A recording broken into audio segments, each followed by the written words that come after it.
on October 8, 2011. Brother Fred Antwi worked for the church history department, interviewed Sister Adjei in her home in Akrade, near Kpong. Sister Adjei is a modern pioneer of the church, and Brother Fred Antwi discussed with her the experiences as a modern pioneer and a leader.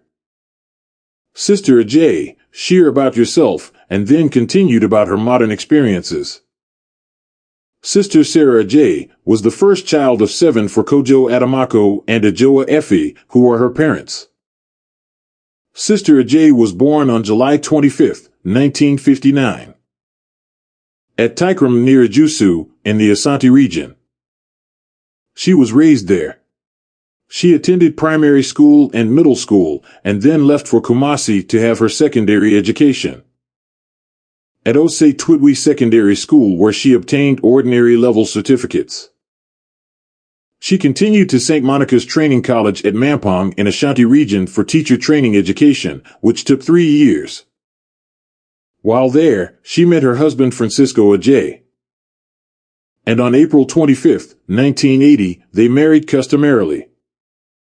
A year after that, her husband Francisco Adjei was sent to Germany by his employers, Ghana Water Company, to go for a training with ABB, a German company.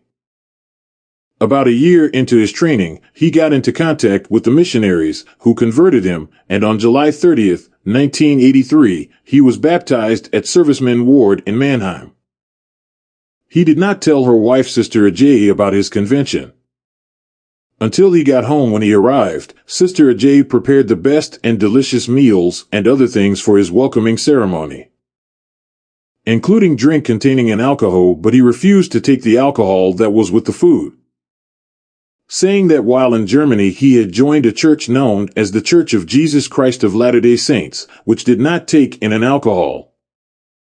Sister Sarah Adjei thought his husband Brother Adjei was joking, but as time went on, he refused to take it, and she could also see a change in her husband Brother Adjei.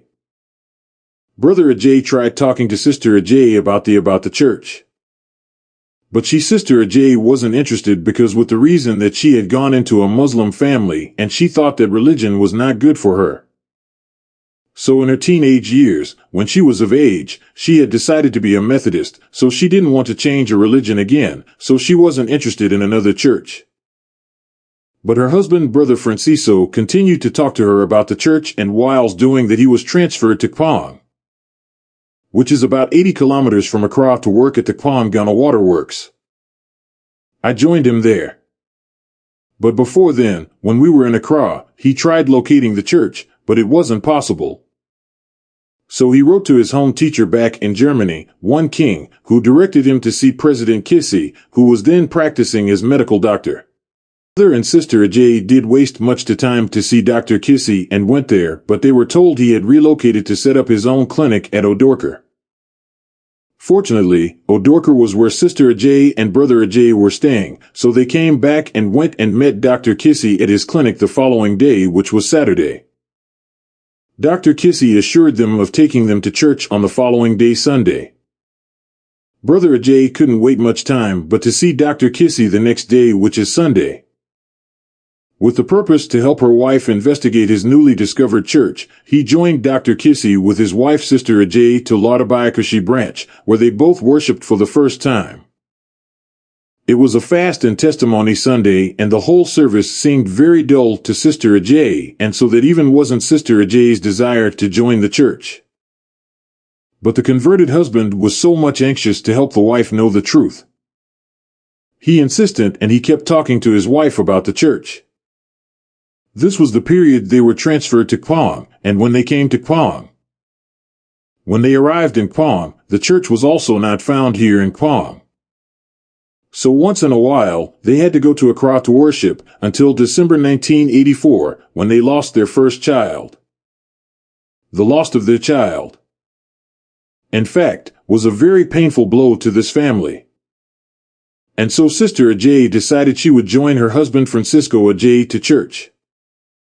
So in January 1985, she joined him to church for the first time at Tima, which was about 50 kilometers away from Kpong, to attend sacrament meeting. And when they got there, the warm reception that she received from member and opening him 241, count your blessings. And the teachings that went on. Sister Adjei felt very good.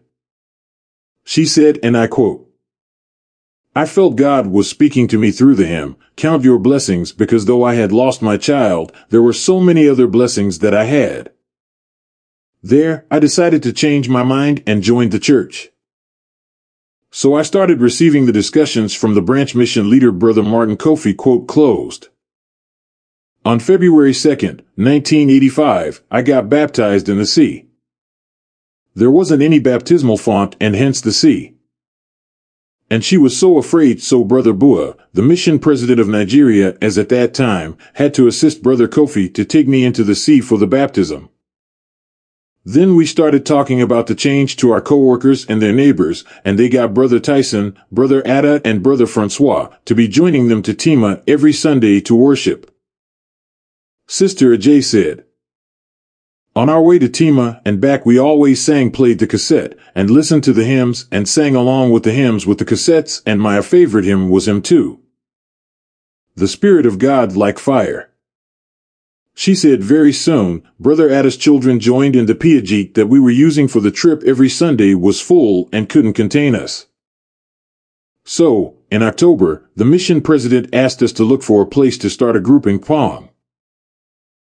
And in fact, Kpong was in a rural setting, so it was difficult to find a very decent place to worship God. So we gave up on that until December 25th, 1985, when President Cunningham, the then mission president in the company of President Kissy, came into her home. Sister Adjei said, "And after we had complained that we couldn't get any place, President Cunningham told my husband that we could start the church in our sitting room. And my husband decided that we could go to Akasambo, because Akasambo was more modern. I mean urban, and there we could get to a place where President Cunningham said that the priesthood was in Kpong, not in Akasambo, and so we should start the church in Kpong, in our sitting room. So we put our heads together, and then we decided to go by the mission president's order.